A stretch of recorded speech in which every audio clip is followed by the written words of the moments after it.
Buenas tardes a todos y bienvenidos a esta nueva sesión Aula Francisco Morán, organizada por la Asociación Meteorológica Española y que en esta ocasión tiene como título El niño que perdió a Lenzo. Nuestra ponente es la profesora Belén Rodríguez de Fonseca, catedrática de la Universidad Complutense de Madrid y además actualmente es coordinadora del máster en Meteorología y Geofísica que se imparte en la Facultad de Ciencias Físicas de esta universidad. Bien, pues referente al título, bueno, más bien al título, al tema que se va a abordar en esta charla, como es bien conocido en la comunidad climática, ENSO es el acrónimo del niño, una componente oceánica, y South Oscillation, es decir, oscilación del sur, componente atmosférica de un fenómeno de variabilidad climática muy, muy importante en el planeta, ya que, aunque se desarrolla en el Pacífico ecuatorial, tiene impactos climáticos en muchas regiones del planeta, del mundo. Por tanto, el título, El niño que predijo a Lenzo, es ciertamente peculiar, pues el niño aparece en esta afirmación tanto como agente activo y pasivo. Pero obviamente será nuestra ponente quien en unos minutos explicará qué se esconde detrás de este título. Y bien, sobre el perfil de Belén Rodríguez de Fonseca, debido a su productiva carrera profesional y que no quiero restarle mucho tiempo a lo que es en sí la duración de la charla, sugiero a los asistentes que echen un vistacito a esa reseña breve que aparece junto con el anuncio de la charla en la página principal de la web de la AME, de esta asociación. Pero, no obstante, para dar pie a las charlas, concretamente a la temática, sí que quiero destacar ciertos aspectos del perfil de la profesora Belén Rodríguez de Fonseca. En primer lugar, referente a su investigación, pues precisamente lleva más de 20 años investigando precisamente el papel del océano en la variabilidad climática a nivel global y muy particularmente de los océanos tropicales. Así, ha dirigido numerosas tesis doctorales sobre el impacto del niño del Pacífico en el clima de Europa y en la región africana del Sahel.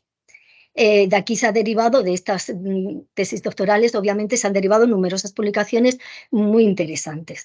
Pero es que además de estos estudios sobre estas teleconexiones climáticas que llegan desde el Pacífico, también ha investigado muy densamente la variabilidad del Atlántico tropical.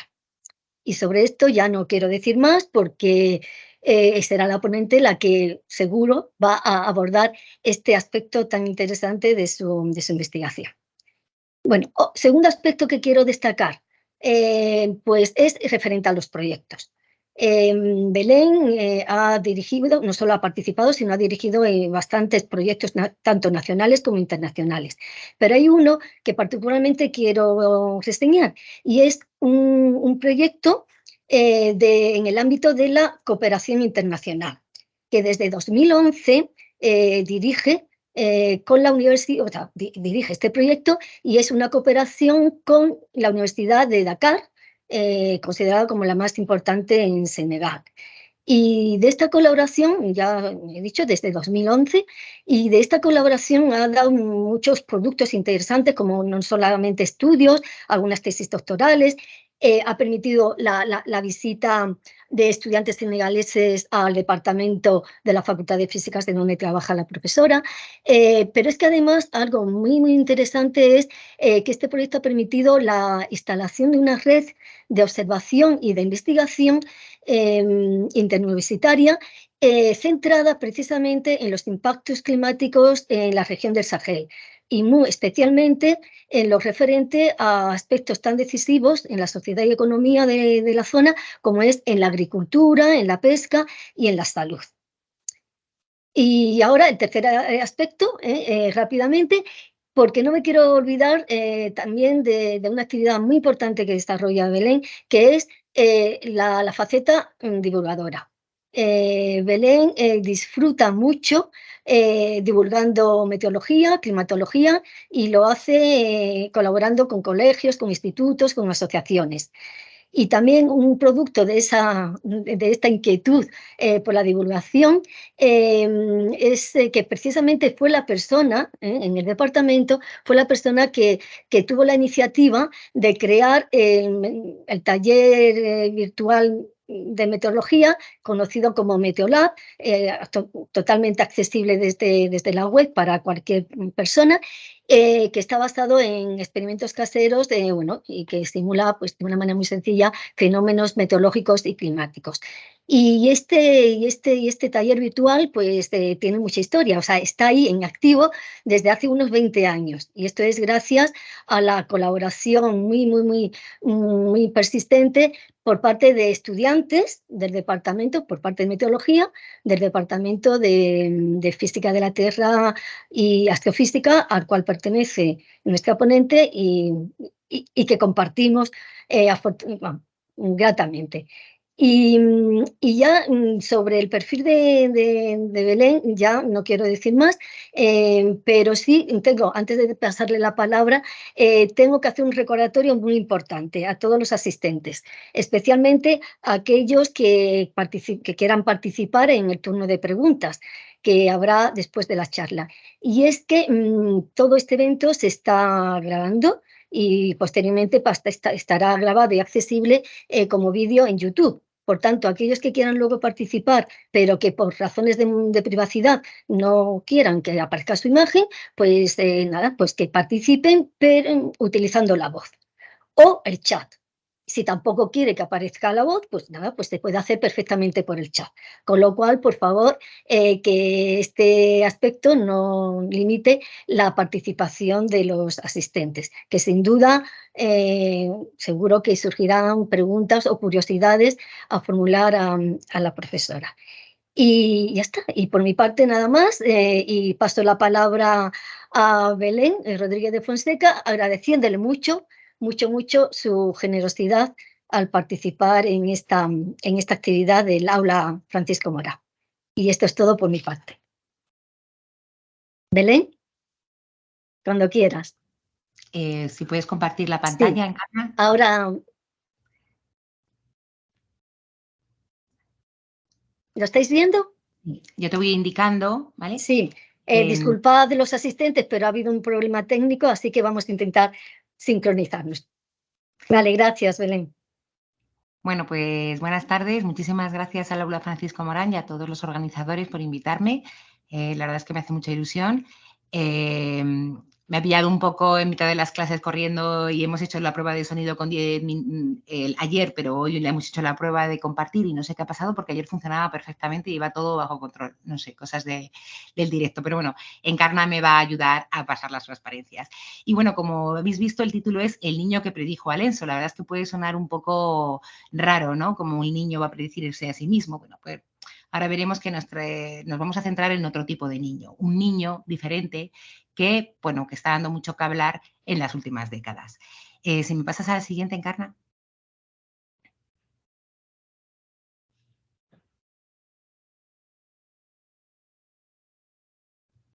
Siguiente transparencia, ¿me oís? No, se te oye bien, Belén, ¿eh? Sí, te oímos. Pero Belén. no me han pasado a la siguiente. Ahora. Bueno, pues decir que antes de nada, aunque en el grupo Tropa, que es en el grupo en el que trabajamos de investigación en la Universidad Complutense de Madrid y que está centrado en el estudio de los trópicos y cómo influyen en latitudes extratropicales, en este grupo pues, formamos parte de ahora mismo en la actualidad más de 15 personas, pero quiero hacer mención en este trabajo a mis compañeras Elsa Molino, Irene Polo, Teresa Losada y Marta Martín del Rey, ya que durante los últimos 16 años pues hemos, por así decirlo, trabajado juntas muy intensamente en este tema. En la actualidad existen varios proyectos en activo. Hay uno del Plan Nacional dirigido por Teresa Losada y Elsa Molino, directamente relacionado con esta predicción del Niño del Pacífico y de esta influencia del Niño Pacífico del Niño del Atlántico en el Pacífico. Y bueno, tenemos una red del CSIC, porque pertenecemos también al Instituto de Geociencias, también sobre estas interacciones. Aparte de que, bueno, pues ha habido mucha investigación detrás y, bueno, todo lo que voy a contar, pues no solamente mi investigación, sino la de un grupo de personas. ¿Me pasas a la siguiente, por favor? Y bueno, pues ya os he contado un poquito en Encarna al principio. Yo creo que casi todos los asistentes sabéis de sobra lo que es el niño, ¿no? El niño es este fenómeno que se caracteriza por un comportamiento fuera de lo normal de las temperaturas de la superficie del mar en el Pacífico. Como no tengo el ratón, pues Encarna, si tú puedes, cuando veas más o menos lo que quiero decir, señalarlo, te lo agradecería.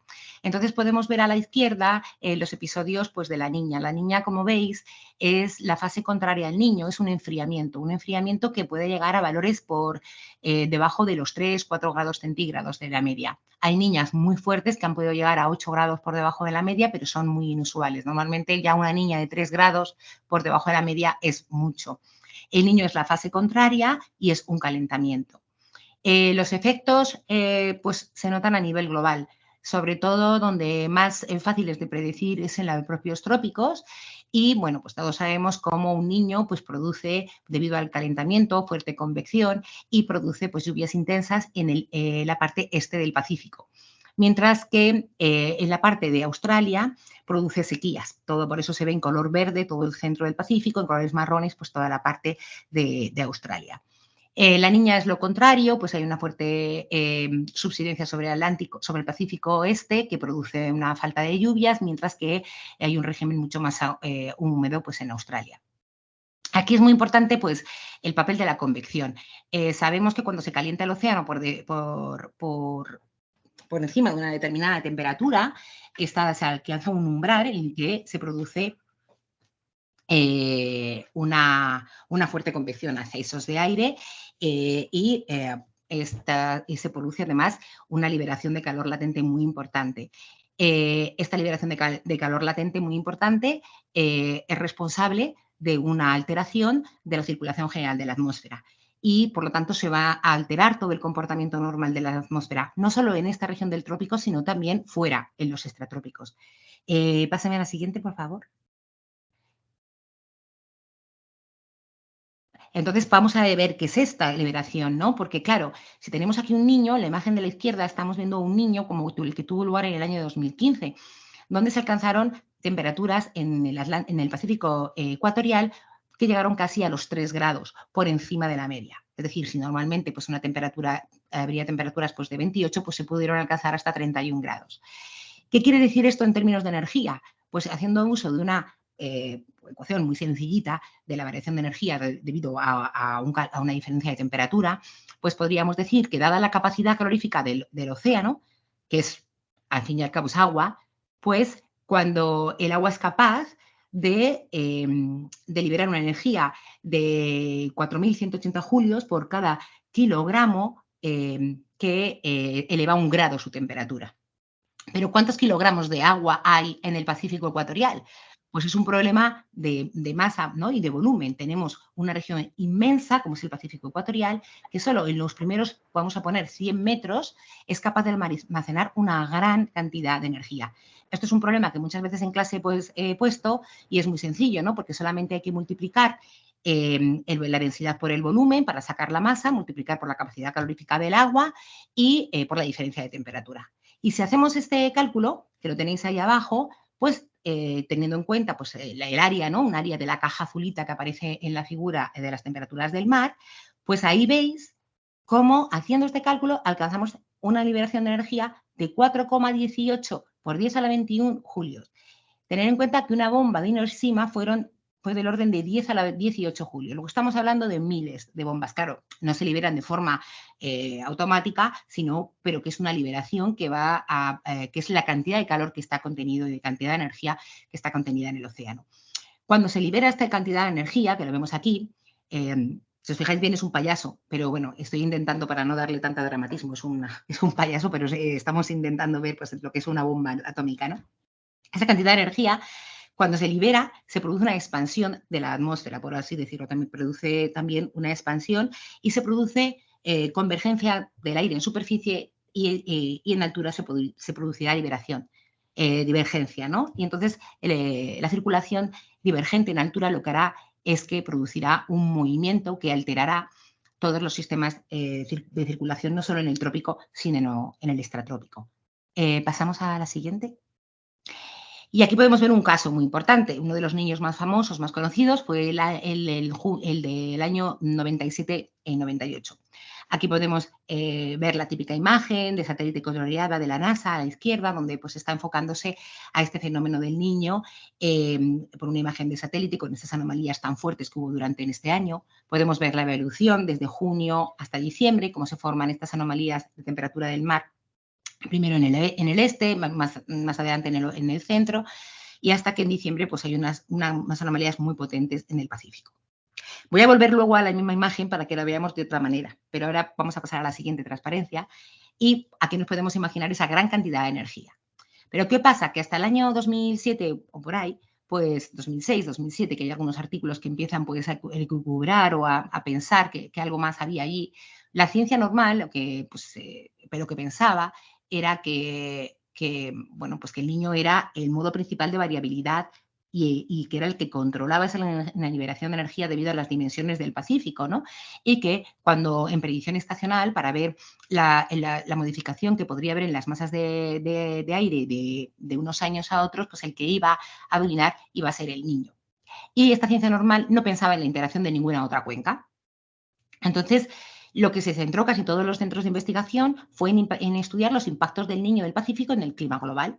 Y no había, y lo podéis ver, he tenido que reducir muchas transparencias porque, bueno, me habéis comentado que mejor lo cuente breve para dejar más turno para las preguntas, pero podemos ver si uno podría, por ejemplo, coger el Scopus o cualquier otro servidor en el que podamos ver las revistas científicas que se han publicado a lo largo del tiempo, podemos ver por palabras clave cómo la influencia del Atlántico en el Pacífico antes de los años 2000 pues no se había estudiado y cómo a partir del año 2009 empieza a estudiarse pues de forma exagerada, siendo ahora uno de los temas de investigación pues bastante más punteros a nivel de predicción estacional. ¿Y por qué? Bueno, pues por lo que he dicho antes, porque la cantidad de calor que generaba un niño del Pacífico hacía difícil pensar que otras cuencas pudieran tener un papel, ¿no? ¿Me pasas a la siguiente, por favor? Vale, entonces hasta el año 2007, ¿qué pasaba? Que la teleconexión o cómo se producía una anomalía en la circulación de la atmósfera debido a esta liberación de energía procedente del calentamiento del Pacífico ecuatorial, pues se pensaba siempre desde el Pacífico hacia las demás cuencas. En esta imagen podemos ver lo que se conoce como la PNA, el Pacific North American Pattern, que es un patrón en el que debido a este calentamiento adiabático producido por el calentamiento del Océano Pacífico, se genera una onda en la atmósfera donde se produce una baja anómala en la región de las Aleutianas, o sea, una disminución anómala de la presión en la región de las Aleutianas, una alta presión en el centro de América y una baja presión en la región del Caribe. En realidad no es una baja presión, sino es una disminución de la presión con respecto a sus valores normales. ¿Esto qué haría? Que esa disminución de la presión en el Atlántico, por ejemplo, donde normalmente se encuentra el anticiclón de las Azores, lo que haría es debilitar los alisios. Y ese debilitamiento de los alisios produciría un calentamiento de la zona del Atlántico norte tropical. Entonces, esta era la teleconexión, por así decirse, más conocida, que era esta PNA y un calentamiento en el Atlántico tropical. Esto era lo que más o menos la ciencia normal aceptaba. Siguiente. Pero no se pensaba en el otro sentido, ¿no? En cómo el Atlántico podría llegar a influir al Pacífico. Si volvemos a la imagen del año 97, pues ahora os pido que miráis al Atlántico. Esto es junio del año 97 y en el Atlántico hay un enfriamiento. Un enfriamiento pues que no podemos dejar pasar por alto porque es muchísimo más alto que el calentamiento que hay en el Pacífico. ¿Qué ocurre? Que en el Atlántico tiene lugar también un fenómeno que se llama el Niño del Atlántico. Y este fenómeno ocurre en verano, en el verano del hemisferio norte, en el verano boreal, cuando en el Pacífico no hay anomalías, no suele haber mucha variabilidad. El Océano Pacífico muestra su mayor variabilidad en invierno. Entonces, bueno, si hay otra cuenca que tiene una gran variabilidad en otra estación del año que no sea el invierno, puede llegar a actuar sobre el Pacífico. Y eso es lo que encontramos en un trabajo que ahora os voy a explicar. Pero como veréis, este año 97, pues sí que en verano había una anomalía en el Atlántico que ahora mismo pues sí que podía haber sido un gran predictor del Pacífico, como os explicaré más adelante. Si pasamos a la siguiente, os explicaré qué es esto del Niño del Atlántico. El Niño del Atlántico es una anomalía de la temperatura de la superficie del mar en el Atlántico ecuatorial también. Y tiene lugar con un mecanismo muy parecido al que caracteriza el Niño del Pacífico. A grosso modo, cuando ocurre un Niño del Pacífico, lo que ocurre es que los vientos alisios que soplan de este a oeste y que normalmente apilan agua cálida en la zona oeste de los océanos se debilitan. Por lo tanto, ese agua cálida pasa al lado oriental. Y al pasar el área oriental se acumula agua en el lado oriental y se produce mayor convección y menos afloramiento de agua fría. Esto lo que hace es que cambia totalmente los patrones de circulación. Y en la región del Atlántico es fundamental para lo que se llaman el monzón de África Occidental. Si me pasas a la siguiente. Entonces lo podemos ver aquí, donde vemos, además de las temperaturas de la superficie del mar, en flechas los vientos anómalos y en contornos con sombreados en la lluvia anómala. ¿Qué ocurre? Que cuando hay un calentamiento del Atlántico, lo que se produce son más lluvias en esa región, porque al haber mayor calentamiento, pues hay mayor convección.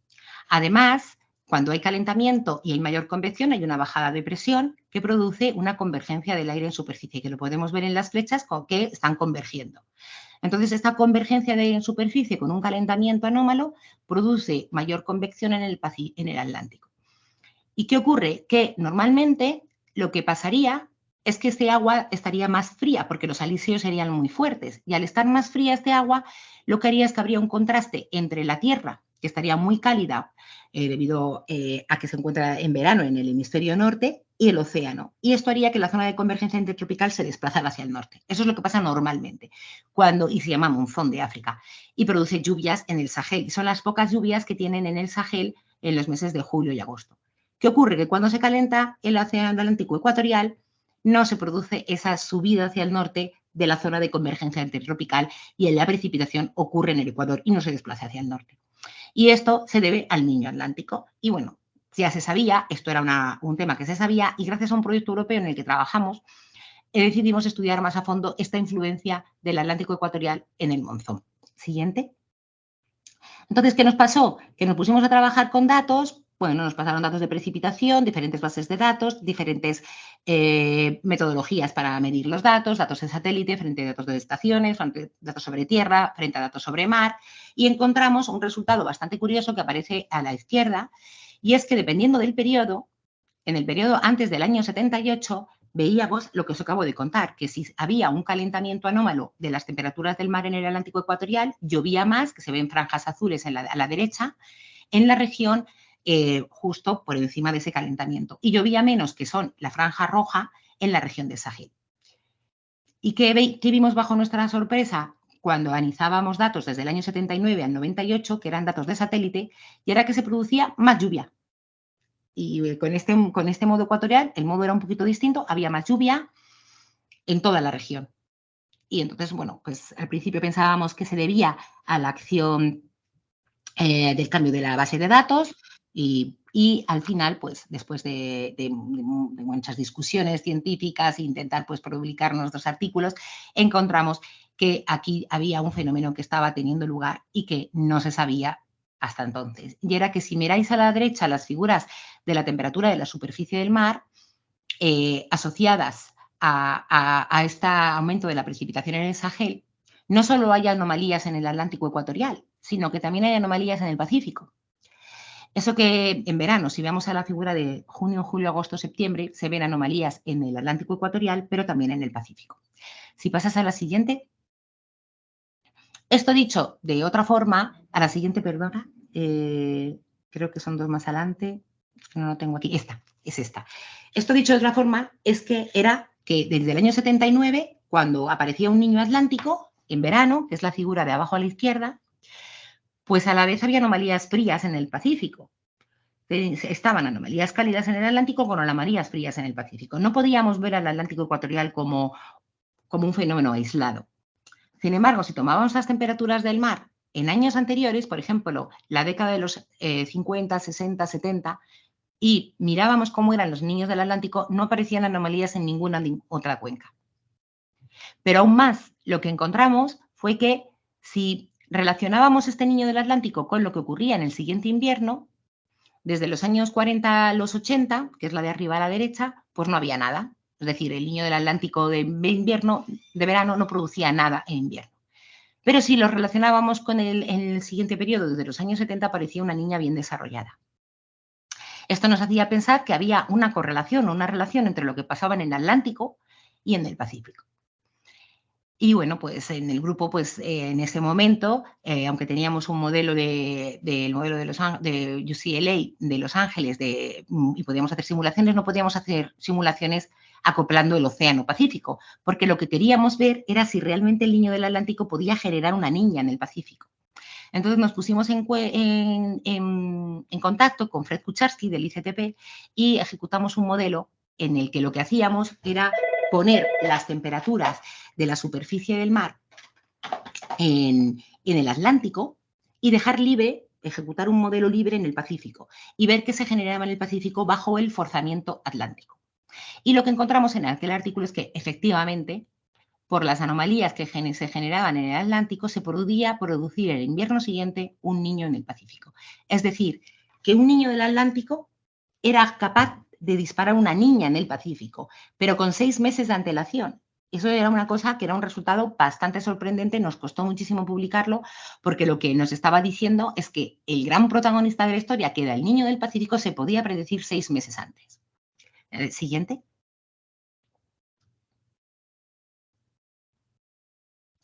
Y bueno, para contaros un poco el mecanismo, las anteriores creo que son un poco complicadas y bueno, como hemos empezado más tarde, tampoco las voy a explicar, pero vamos a pasar a esta que me parece más interesante, que es que entendamos el mecanismo.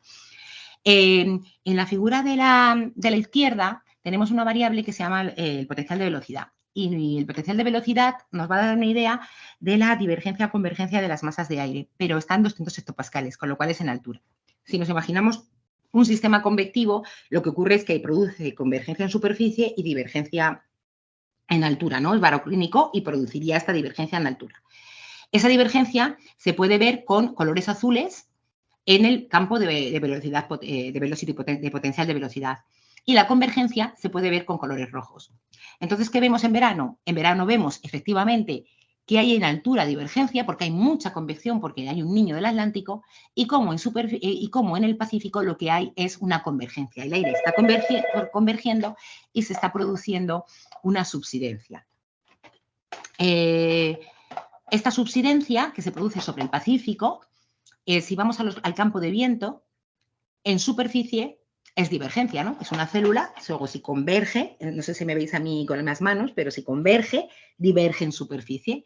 Al diverger en superficie, en la parte occidental del Pacífico, se producen vientos del este. No sé si veis los fuertes vientos del este que se producen en superficie en el Pacífico occidental. Esos son unos vientos que lo que van a hacer es apilar agua en esta región y lo que van a hacer es que en el momento en el que se produce un desequilibrio, o sea, lo que está haciendo es modificar la termoclina, está modificando el océano, su superficial, y en el momento en el que se relajan esos vientos se dispara una onda hacia el este.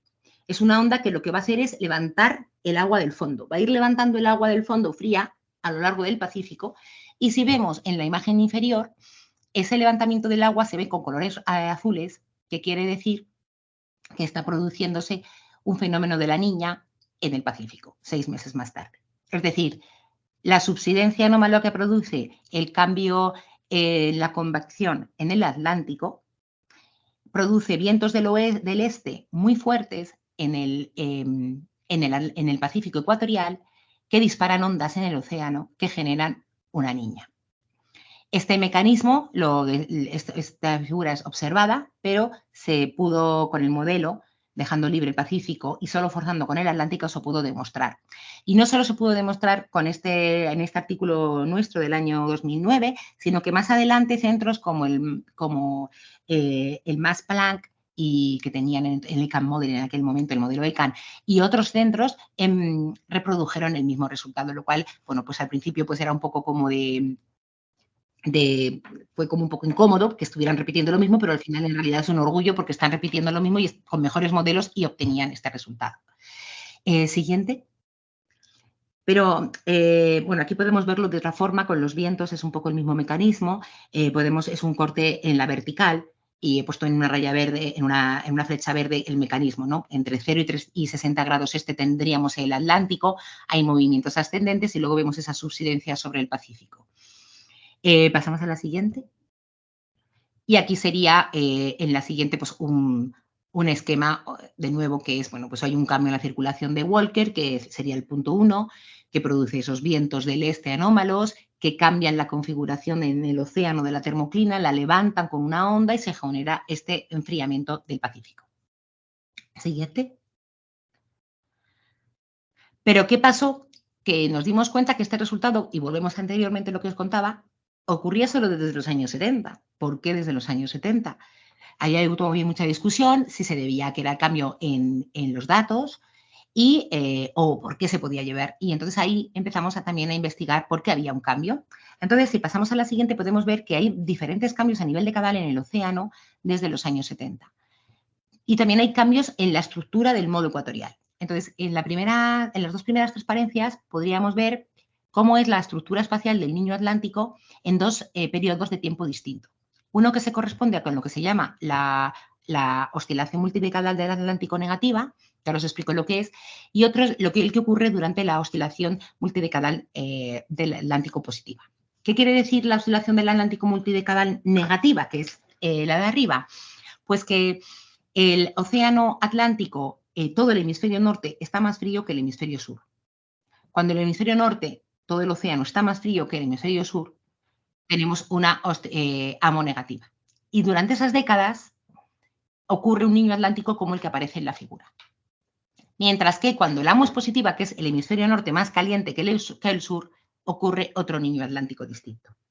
Entonces, nosotros pensamos que a lo mejor el cambio en la teleconexión se debía a cambio en el modo o a cambio en la climatología. Es decir, bueno, ¿de qué manera el que haya un cambio en los océanos puede cambiar las teleconexiones? Y eso es una cosa que puede ocurrir porque las teleconexiones no son siempre iguales. Dependen mucho, y lo sabemos, porque sabemos que el niño no va a impactar igual en cambio climático porque hay un cambio en la climatología, hay un cambio en la media, ¿no? Entonces, tenemos dos niños distintos del Atlántico que se generan en épocas distintas. Uno, que es el que se encuentra en la figura de arriba a la izquierda, pues es un calentamiento de toda la cuenca, máximo en el este, pero es toda la cuenca. Mientras que en el otro periodo es un calentamiento más de la zona este del Atlántico y hay frío en el norte y al sur. Eso serían dos configuraciones. No sé si las que sabéis del Niño del Pacífico también se hablan diferentes configuraciones del Niño del Pacífico. Los IPI, que se llaman los niños del este, los niños centrales, los niños Modoki. Pues bueno, pues en el Atlántico también hay diferentes tipos de niño y ocurren en diferentes épocas. Y en la figura de abajo, la línea verde es la oscilación multidecadal del Atlántico. Y las líneas de abajo simplemente lo que indican es cómo es la relación entre el Niño del Atlántico y del Pacífico, por así decirlo. Y vemos que es de signo contrario en unas épocas que en otras, por así decirlo. En realidad está medido en términos de la convección, está positivo, pero vemos que la relación es contraria. Es decir, que dependiendo de las décadas, las teleconexiones cambian. Y bueno, pues lo que hemos estado investigando también es, con experimentos también de sensibilidad, pues qué papel juega el cambio en la climatología y qué papel juega el cambio en lo que es la estructura espacial de este modo. Siguiente. Y bueno, esto es un esquema de un artículo de Teresa Losada y mío, del año 2016, que también está publicado en otro artículo de YLV, que es un resumen del Niño Atlántico, donde se puede ver cómo es el mecanismo. En los dos casos hay una alteración de la célula de Walker, pero en el caso de los niños de antes de los años 70, también se producía subsidencia sobre el Índico, que era muy fuerte. Entonces, esta subsidencia que ocurría sobre el Índico más la que ocurría sobre el Pacífico, generaba vientos en el Pacífico Oriental que se compensaban. Entonces, al compensarse porque unos venían del este y otros venían del oeste, no generan esos vientos que se necesitan para que se produzca una niña en el Pacífico. Mientras que desde los años 70, esa estructura que tiene el modo, que tiene anomalías cálidas en el oeste, en la región más cercana del Amazonas, hace que la respuesta sea mucho más fuerte en el Pacífico que en el Índico. Y entonces sí que se produce esa influencia. Esto se demostró con un modelo y, bueno, es una de las hipótesis. La otra hipótesis que manejamos es el cambio que os estoy diciendo en la siguiente transparencia en lo que es la climatología. En la figura de la izquierda vemos la diferencia de las temperaturas del mar en unas décadas y otras. Entonces, como os decía, hay décadas en las que el océano Atlántico Norte está mucho más frío que el sur y otras en las que ocurre lo contrario. Entonces, lo que hicimos fue poner el mismo niño atlántico en un experimento, dejábamos el mismo niño atlántico, pero sumábamos diferentes climatologías, una más cálida y otra más fría. La que era más cálida en el hemisferio sur, lo que hace es que genera más convección en el Ecuador. Y entonces, bajo estas circunstancias, si pasamos a la siguiente, tenemos la transparencia, un mecanismo de nuevo similar al que os he explicado, y lo que se genera en esta figura, lo único que se ve es la respuesta anómala en la convección, se produce de nuevo más divergencia, esta es en superficie, más divergencia superficie en el centro del Pacífico, que generaría, por lo tanto, condiciones óptimas para una niña. Es decir, que si tenemos un mismo niño atlántico, pero dos climatologías distintas, y esas climatologías son más cálidas en el Ecuador, en el Atlántico ecuatorial va a generar más convección. Ahora hay varios artículos que han salido en los que se está hablando de que la clave es la convección. En el grupo se está trabajando en diferentes metodologías o aproximaciones para llegar a esta hipótesis, en las que lo importante es alterar la convección en el Ecuador. Y si se modifica la convección en el Ecuador, puede haber una influencia del Atlántico sobre el Pacífico. Siguiente. Y bueno, el mecanismo, como os he dicho aquí, pues es el mismo que habíamos hablado, pero en este caso sería por una modificación de la climatología. Siguiente transparencia. Y bueno, estos resultados pues, nos llevaron a contactar con el Barcelona Supercomputing Center, porque realizan predicciones estacionales, y ver si en el sistema de predicción estacional podía notarse algún cambio en la predictibilidad del niño del Pacífico, inicializando bien en las predicciones estacionales el Atlántico. Los modelos actuales realmente no son capaces de reproducir el niño del Atlántico. No, hay muchísimos problemas que están relacionados muchos con las nubes, que no están bien parametrizadas, no están bien resueltas, la convección no está bien resuelta. Hay muchos problemas también desde el punto de vista de la estratificación del océano. Los modelos, ha habido muchos esfuerzos por mejorar que los modelos reproduzcan bien el comportamiento del Atlántico. Con lo cual, como no inicialices el modelo justo cuando está viendo un niño del Atlántico y le estás metiendo las observaciones, es muy difícil que pudiéramos encontrar esta teleconexión. Entonces, lo que se hizo fue utilizar una inicialización en la que pudiéramos ver si, inicializando bien el Atlántico, el sistema de predicción fuera a dar bien el Pacífico. Entonces, si vamos a las figuras, es un poco de la primera fila. Aquí vemos cada símbolo es un modelo. Estos son los modelos americanos y está LISIERT, que es el modelo que usa el Barcelona Supercomputing Center. Son los diferentes modelos en predicción estacional. Entonces, lo que se mira es cómo reproducen el niño del Atlántico y cómo reproducen el niño del Pacífico. Entonces, si veis en la primera figura de todas, hay una línea en la de arriba de la primera fila. Se ve como hay una disposición en línea recta, ¿no? Una línea recta, que lo que indica es que cuando mejora la representación del niño atlántico, los modelos también representan mejor el niño del Pacífico. Es decir, que si se representa bien el niño del Atlántico, se va a representar mejor el niño del Pacífico. Y esto es en verano, que no tiene mucha importancia, porque lo que yo quiero es representar bien el niño del Pacífico en invierno. Y eso se ve en las siguientes dos columnas. Cuanto mejor se representa el niño del Atlántico en verano, mejor en septiembre, octubre, noviembre el niño del Pacífico, y en la siguiente mejor en noviembre, diciembre, enero el niño del Pacífico. O sea que mejorando la representación del niño atlántico, vamos a mejorar la representación del niño del Pacífico. Y la siguiente, lo que nos está diciendo, hemos dicho que es un niño del Atlántico con una niña del Pacífico. Luego la relación es negativa. Pues cuanto más negativa es esa relación, que es la siguiente fila, en la primera figura, cuanto más negativa es esa relación, pues vamos a ver también que se va a representar mejor el niño del Pacífico. Cuanto más se conectan entre sí, mejor vamos a predecir el niño del Pacífico. Y bueno, estos resultados que se hicieron con todos estos sistemas de predicción, pues los publicaron en el Nature Communication. Nosotros estuvimos colaborando con ellos, asesorándoles, pero es una publicación que se hizo en colaboración con ellos. Siguiente.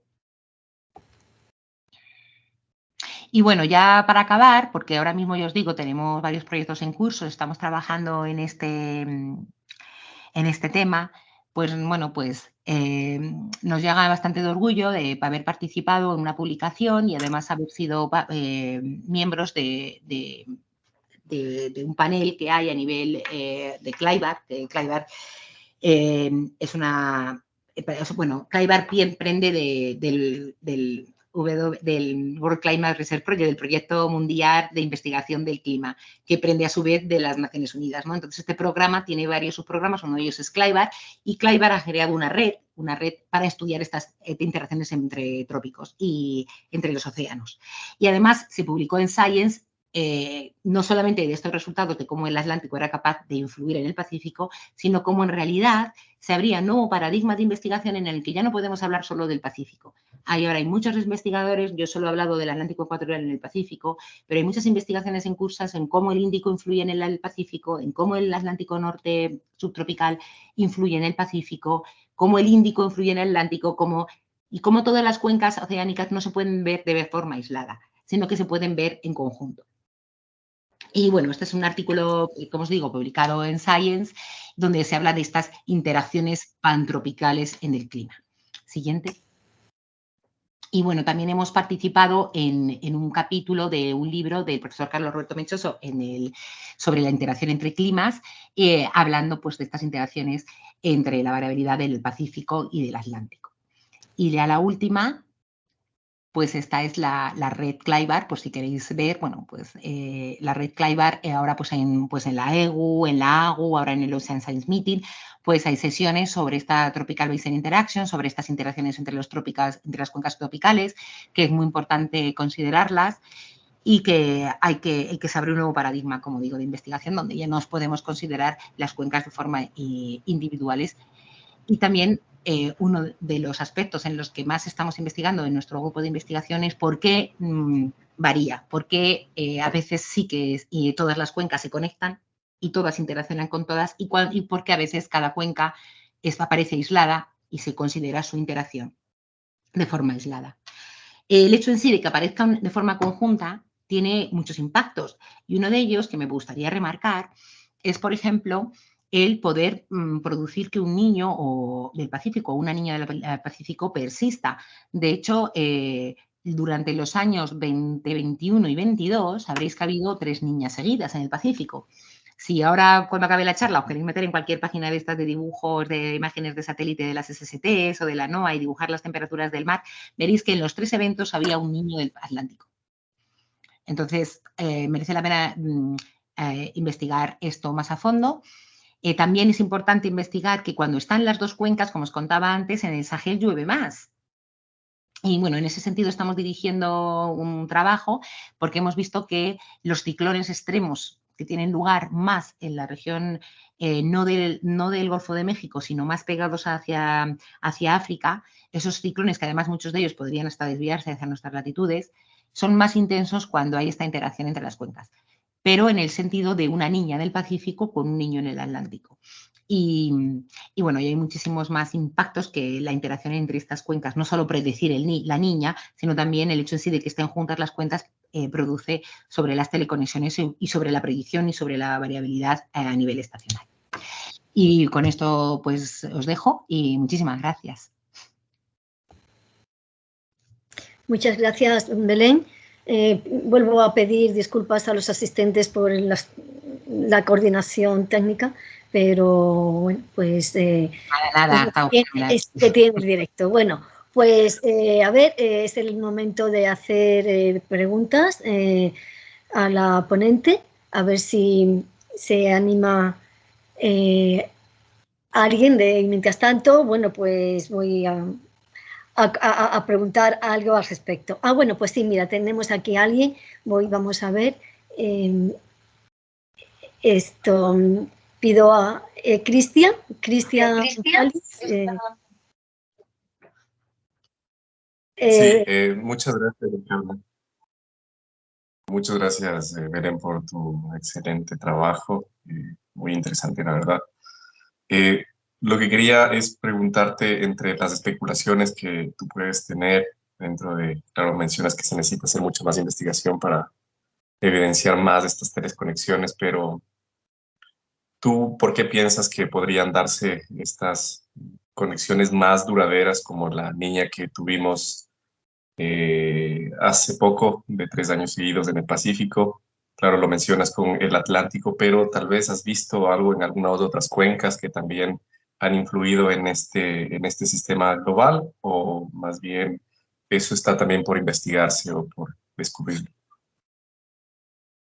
¿Te refieres a que comente algo más sobre otras interacciones con otras cuencas que tengan influencia? Sí, tal vez tuviste, como has manejado los datos, y tal vez... Sí, por ejemplo, es muy interesante una conexión que ahora que hay, pues, también con el Índico. El Índico también tiene mucha relación con el Atlántico ecuatorial. Y bueno, nosotros la verdad es que no hemos trabajado mucho en el Índico, pero por ejemplo, este año hay anomalías. No sé si habéis visto los mapas de temperatura de la superficie del mar, pero esto es un año en el que está formándose un niño en el Pacífico, es un niño del este, pero también tenemos en todo el Atlántico una herradura cálida muy fuerte. Hay un Atlántico norte subtropical muy cálido, y en el Índico también hay anomalías. Entonces, yo creo que no va a ser un año fácil, por ejemplo, de predecir, porque no se pueden considerar solo las anomalías del Pacífico. Si viéramos solo como un evento aislado el Pacífico, yo creo que las predicciones no darían bien.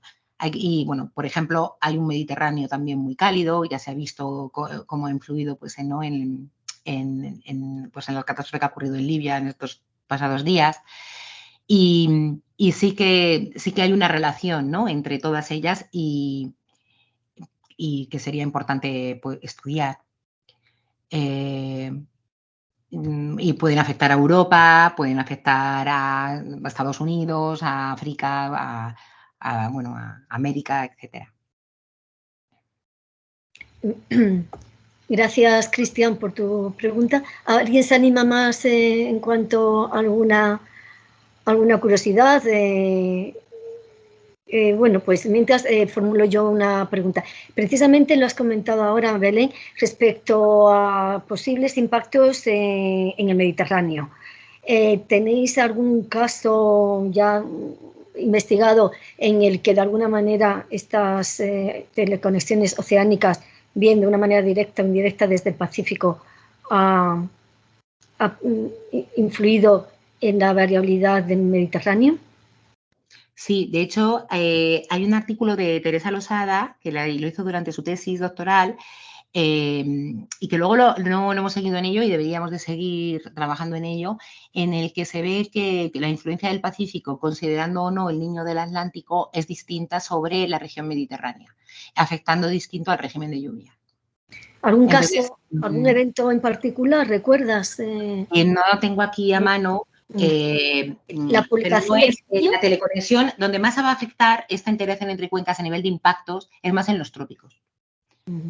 El nivel del extratrópico es mucho más complicado, porque aparte de que en el extratrópico hay que considerar la variabilidad interna del sistema, que es importante y no es predecible, tenemos que tener en cuenta que muchos otros factores. Por ejemplo, la corriente en chorro, que es una guía de las ondas, cambia de forma decadal también por cambios, por ejemplo, debidos a la emisión de gases de efecto invernadero. Se produce un cambio en la posición del jet. Esto va a cambiar la teleconexión, también en el calor disponible. Los niños a lo mejor son más intensos, la energía disponible es mayor, también en la estructura que tiene el jet, cuánto de ondulado está.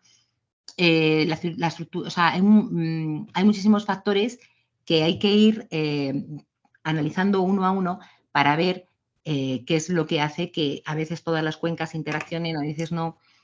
Ahora mismo, por ejemplo, estamos en un escenario de cambio global donde también es interesante ver cómo van a cambiar las teleconexiones y cómo cada cuenca va a canalizar su influencia en el clima. Pero, por ejemplo, para daros un caso, lo que os he dicho que estamos estudiando en el Sahel se forman en África Occidental, en la zona de Etiopía, es donde se forman las ondas africanas del este. Esas ondas africanas del este que viajan de este a oeste, cuando tocan el mar, el océano Atlántico tropical, si está caliente, empiezan a formarse los ciclones tropicales que viajan hacia el Golfo de México y generan huracanes. Vale, lo que normalmente se sabía es que cuando había una niña, se aumentaba la divergencia en la columna de aire y entonces la niña propiciaba que hubiera más huracanes. Y si el océano estaba cálido, el Atlántico, daba más energía. Lo que hemos visto es que en las últimas décadas, cuando hay esta interacción entre cuencas tropicales, lo que está produciendo es que los huracanes o los ciclones intensos, en vez de ocurrir más en el Golfo de México, están ocurriendo más en la zona más oriental del Atlántico, más pegado a la región pues, del Sahel, donde se pueden producir más extremos. Muchas gracias por estas aclaraciones, porque además animo a los asistentes que tengan curiosidad que entren en la página del grupo Tropa y ahí encontrar bueno, pues, con más detalle estos resultados que nos está comentando Belén, particularmente en cuanto a este desplazamiento del origen del inicio de las trayectorias de los ciclones tropicales. Belén, tampoco nos queremos extender más por lo de respetar una duración prudente, pero lo has tocado muy ligeramente.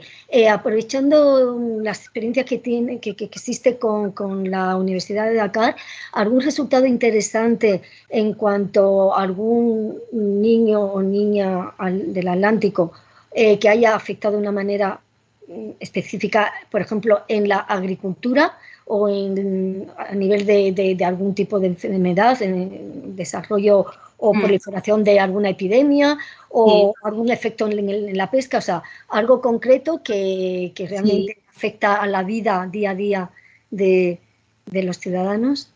Pues sí, en relación con el niño del Pacífico, y bueno, esto luego hay que añadir, que os lo explicaré más adelante, pero esta teleconexión de la que os he hablado entre el Atlántico y el Pacífico ocurre en verano, que es cuando ocurre el monzón de África Occidental, que es cuando se desplaza el cinturón de lluvias hacia el norte. Entonces, el hecho en sí de que estén las dos cuencas interaccionando, pues lo que os he dicho es que acentúa los extremos, es decir, cuando hay una niña, normalmente llueve más en el Sahel.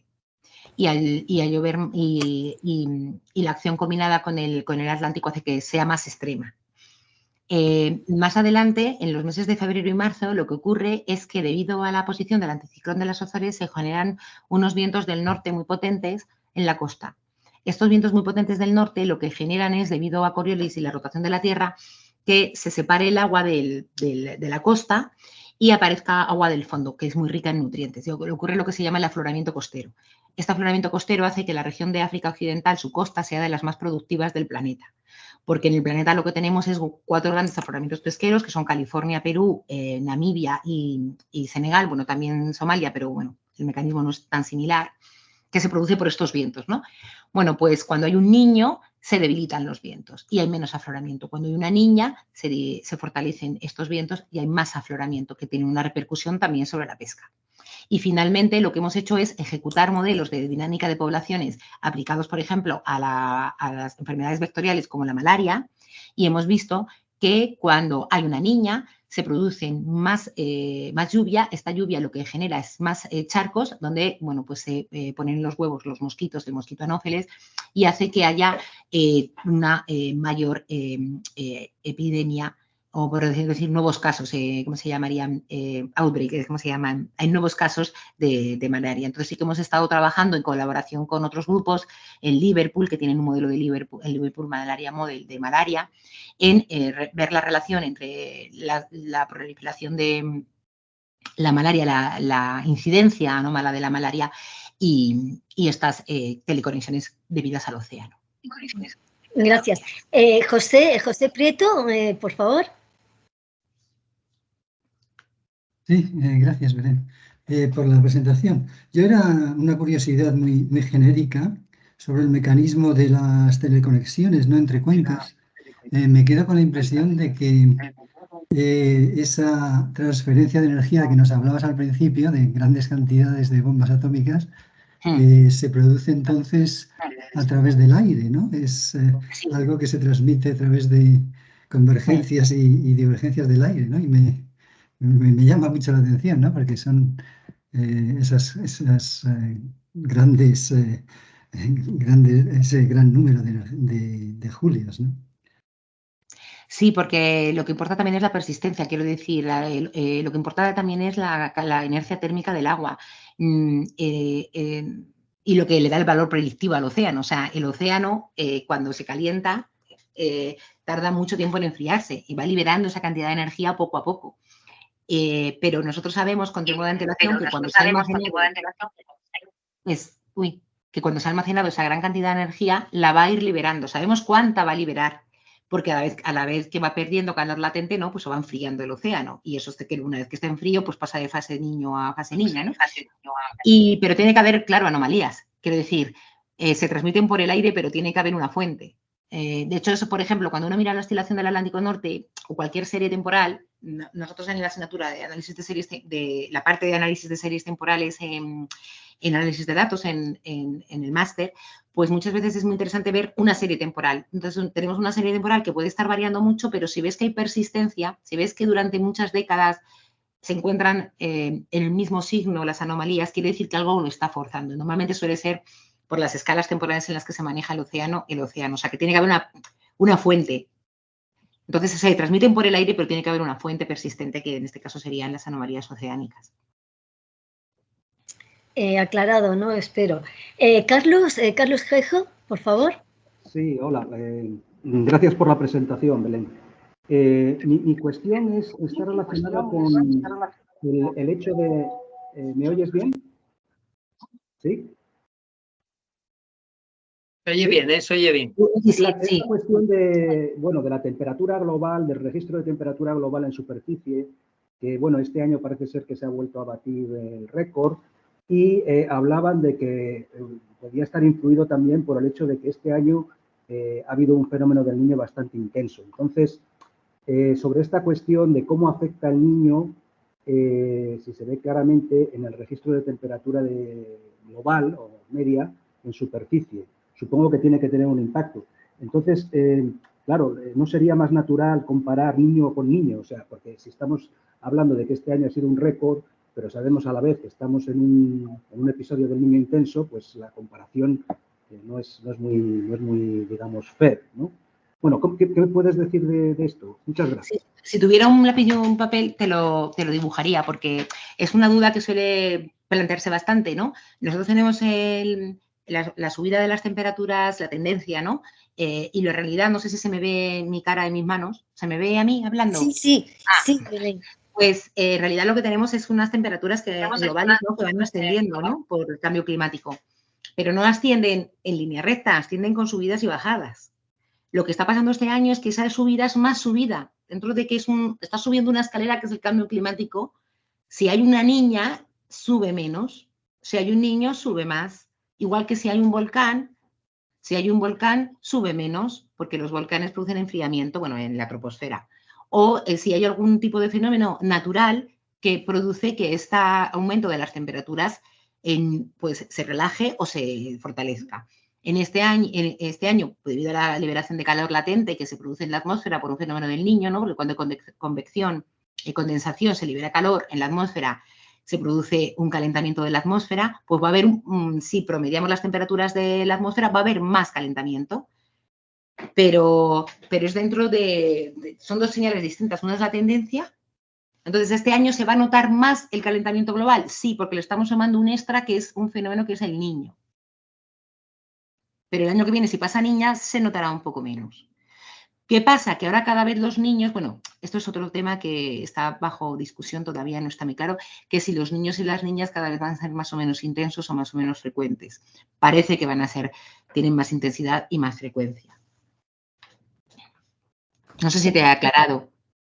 Sí, Por eso que decía que, claro, sería la comparación sería más, digamos, fidedigna o más fiable si comparásemos, o sea, si elimináramos el efecto del niño en la serie, ¿no?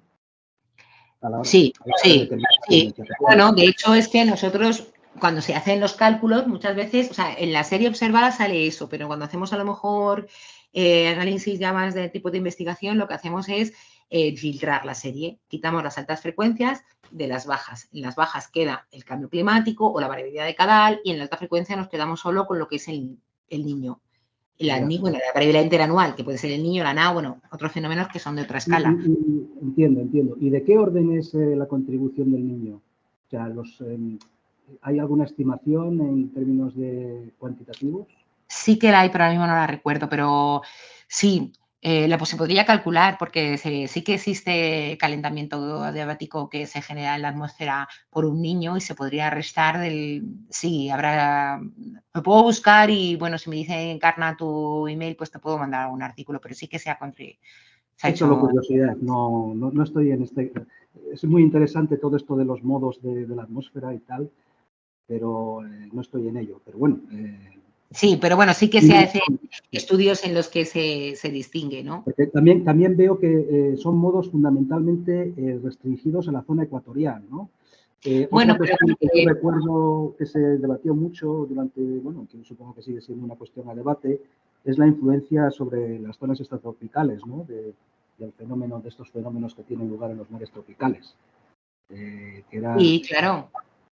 A ver, donde más se almacena calor, porque hay una termoclina marcada y por una capa, es en los trópicos, es donde se almacena más calor por parte de los océanos. Pero es más bien escalas, hay que tener en cuenta las escalas, o sea, por ejemplo, lo que es la escala de Cadal, por ejemplo, la oscilación multidecadal del Atlántico, es un gradiente de temperatura del mar entre el hemisferio norte y el hemisferio sur, y ahí las temperaturas del mar en los estratrópicos es fundamental. Todo el cambio de la temperatura del mar en el Atlántico Norte es fundamental para la variabilidad de Cadal. Entonces, la persistencia de anomalías de temperatura en los estratrópicos influye mucho en la variabilidad de Cadal. En la variabilidad más interanual, más en los trópicos. Hay sus diferencias porque, por ejemplo, está la PDO, que es una variabilidad de Cadal en el Pacífico, pero que también tiene una parte extratropical importante. Entonces, sí que depende de las escalas temporales. De un año para otro, la variabilidad interanual está controlada más bien por las temperaturas del trópico. Hay regiones, por ejemplo, el Mediterráneo, que en la actualidad también controla mucho la variabilidad interanual en nuestras latitudes. Pero bueno, no tiene el mismo poder más que las regiones adyacentes que lo que podría tener un niño del Pacífico, claro. Vale, muchas gracias. Bien, pues muchas gracias, Carlos, por tu interés y bueno, y a todos los demás. Como decía hace un ratito, no nos gusta que extender demasiado la charla. Esto es como si quien dice la punta del iceberg, en el sentido de que, bueno, pues Belén, la profesora Belén Rodríguez de Fonseca, nos ha mostrado la importancia, o sea, nos ha mostrado que hay más cuencas que determinan la variabilidad climática, no solo el conocido y súper famoso ENSO, sino también que tenemos que tener en cuenta otras cuencas oceánicas y bien particularmente pues una tan cercana como es la del Atlántico tropical. Así que a partir de ahora, pues bueno, ya sabéis dónde poder localizar a Belén, en la Facultad de Físicas de la Universidad Complutense de Madrid. Y tan encantado de poder resolver curiosidades e interés.